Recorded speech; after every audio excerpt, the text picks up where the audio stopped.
नमस्कार दोस्तों, आप सभी का एक बार फिर से स्वागत है जेके आईटी मंत्रा यूट्यूब चैनल में। एनपीसीआईएल का ऑफिशियल पेपर हुआ था अभी 9 सितंबर को, यानी कि कल के दिन 9 सितंबर आपकी एनपीसीआईएल का पेपर एक हुआ है। उसमें जो क्वेश्चन पूछे गए थे वही क्वेश्चन आपके सामने रखेंगे। यदि आपको पसंद आए तो इसे लाइक शेयर कर दीजिए और चैनल पर पहली बार आए हैं तो इसे सब्सक्राइब करें। अब आगे एनपीसीआईएल के जितने भी एग्जाम होने हैं उनके लिए ये वीडियो इंपॉर्टेंट है।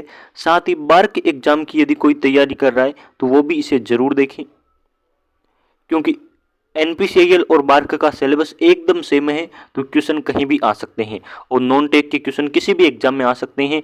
Bark, navy tradesman, ISRO, DRDO, आप किसी भी एग्जाम की तैयारी कर रही हैं तो क्लासेज देखते रहिए। चलिए शुरुआत करते हैं। आपसे रिक्वेस्ट है, हमने एक बार्क और एनपीसीआईएल के 200 इंपॉर्टेंट क्वेश्चंस की पीडीएफ बनाई है प्री एग्जाम के लिए, तो आप इसे डाउनलोड कर सकते हैं। लिंक डिस्क्रिप्शन में है। टेलीग्राम पर आपको मैसेज करना है तो आप इसे मैसेज करके पीडीएफ ले सकते हैं। बेस्ट प्राइस है, आप इसे ले लीजिए। प्री एग्जाम के सिलेबस पर आधारित है। देखिए क्वेश्चन नंबर 1 आपकी स्क्रीन पर है कि G20 अब की बार कहाँ हो रहा है। G20 ये अभी अभी आपको पता है भारत इसका मेजबान देश है और अध्यक्ष भी कौन है, भारत। तो ये भारत में हो रहा है, तो ये आपको ध्यान रखना है। इंडिया में अभी हो रहा है।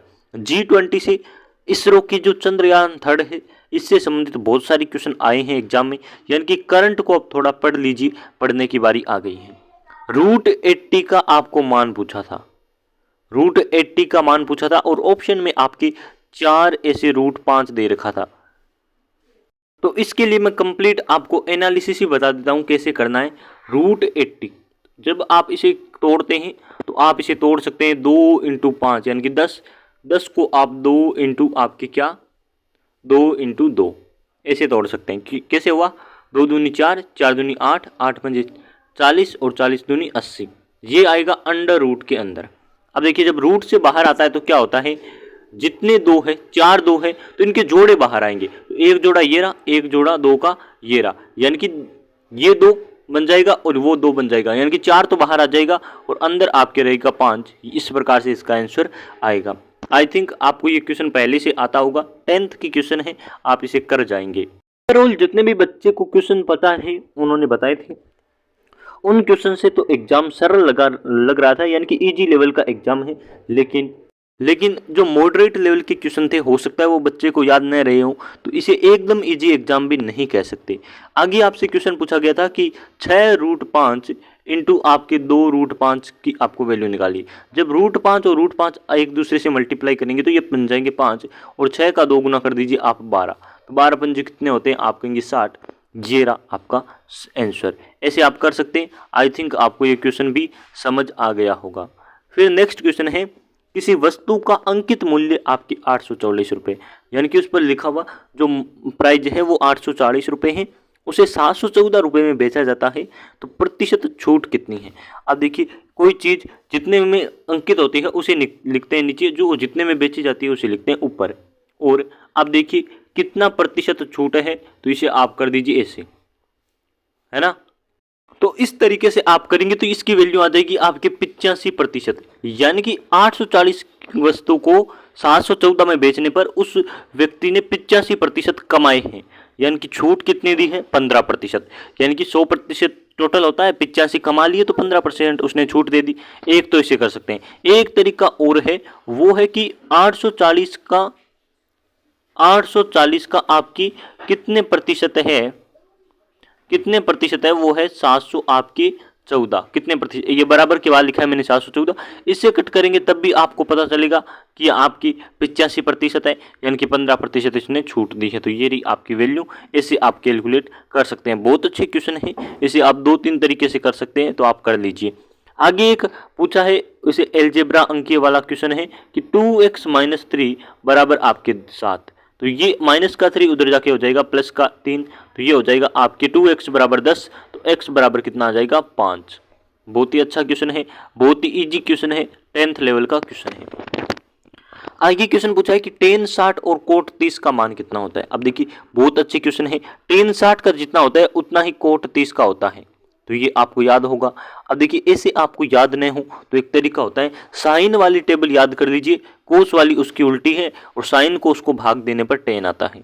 मैंने कह दिया कि आपके टेन 60 की जो वैल्यू है वही कोट 30 की वैल्यू है। जब ये डिवाइड में है तो कटेंगे तो क्या आ जाएगा आपकी, मैं 60 डिग्री नहीं लिख रहा हूँ, ये लिख रहा हूँ मैंने टेन 60 की वैल्यू और कोट 30 की वैल्यू बराबर होती है, तो ये कट के हमेशा एक आएगा।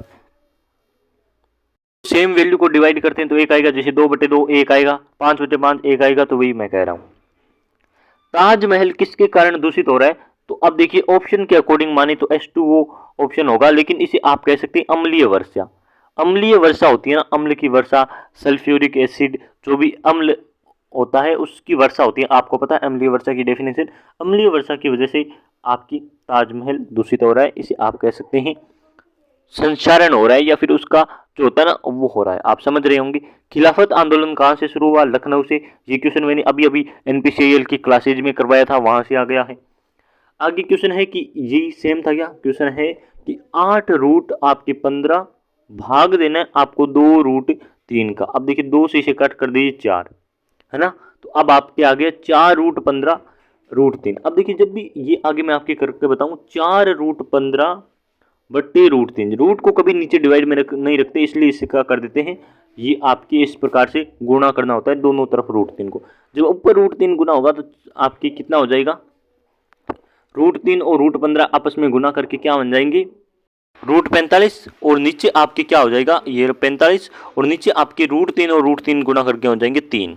अब देखिए अच्छा सा कैलकुलेशन, अब आपको 45 का वो करना है एलसीएम, या फिर आप कह सकते हैं डिवीजन, यानी कि 45 का आप करेंगे तो क्या होगा, 5 इंटू कितना होता है 3 इंटू 3, 3 3 9, 9 पंजे 45, इस प्रकार से आपने कर दिया। 3 का बन गया एक जोड़ा, यानी कि ये आ जाएगा रूट से आपके बाहर, तो बाहर आ गया 9, अंदर रह गया रूट 5, ऐसे बनेगा ना। तो ये 45 का मैंने सरलीकरण किया है, तो इसकी जगह मैं लिख सकता हूँ कि आपकी कितना आ जाएगा, बाहर आ जाएगा 3 और अंदर रहेगा आपके रूट 5। अब देखिए नीचे भी 3 है, 3 से 3 कट गया, 4 रूट 5 आपका आंसर। ये देखिए इस प्रकार से आपको क्वेश्चन करने हैं, रूट का जो संख्या होती है उसे तोड़ना सीख लीजिए, आपके आंसर हो जाएगा। आगे क्वेश्चन है चंद्रयान के पॉइंट का नाम क्या है, यानी कि जो इसरो ने चंद्रयान लॉन्च किया था उस पर चंद्रमा के पॉइंट का क्या नाम रखा है, तो अभी अभी न्यूज में काफी चल रहा है, करंट का क्वेश्चन है, उसे शिव शक्ति पॉइंट के नाम से जाना गया है। तो आप इसे याद कर लीजिए, चंद्रमा की उस पॉइंट यानी कि साउथ पोल पर आपके लॉन्च हुआ है, यानी कि लैंडिंग हुई है, सॉफ्ट लैंडिंग, और सॉफ्ट लैंडिंग करने वाला भारत विश्व का पहला देश बन गया है, और जहां पर लैंडिंग हुई है उस पॉइंट का नाम रखा है शिव शक्ति पॉइंट।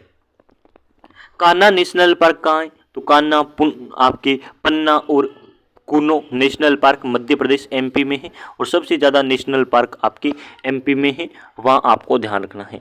वंदे भारत ट्रेन से संबंधित प्रश्न था, बच्चे को प्रश्न याद नहीं है, आगे आप कर दीजिए। ये रही क्वेश्चन कि G20 अब की बार कहाँ हो रहा है, मैंने करवा दिया। 80 का स्क्वायर रूट पूछा था, ये भी मैंने आपको करवा दिया, 4 रूट 5 आया था क्या।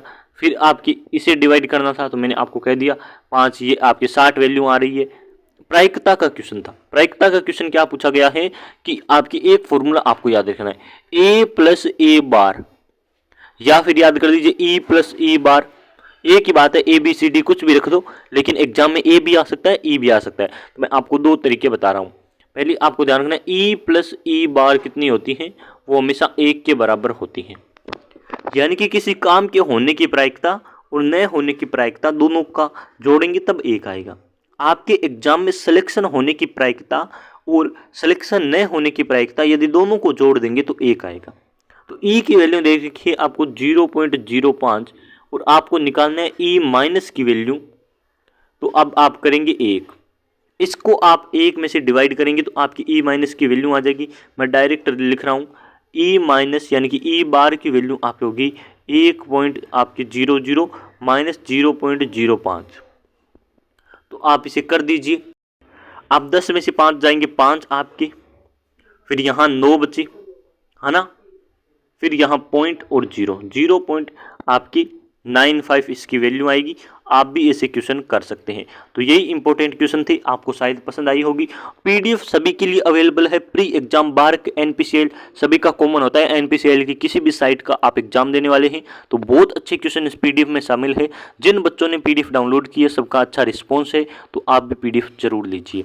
बेस्ट प्राइस रखा है, अभी लॉन्चिंग ऑफर चल रहे हैं तो आप उसका फायदा उठा सकते हैं। मैथ्स, जनरल अवेयरनेस और साइंस के इंपॉर्टेंट क्वेश्चन इसमें शामिल है। एनपीसीएल और बार्क का यही सिलेबस है। बहुत बहुत धन्यवाद आप सभी का।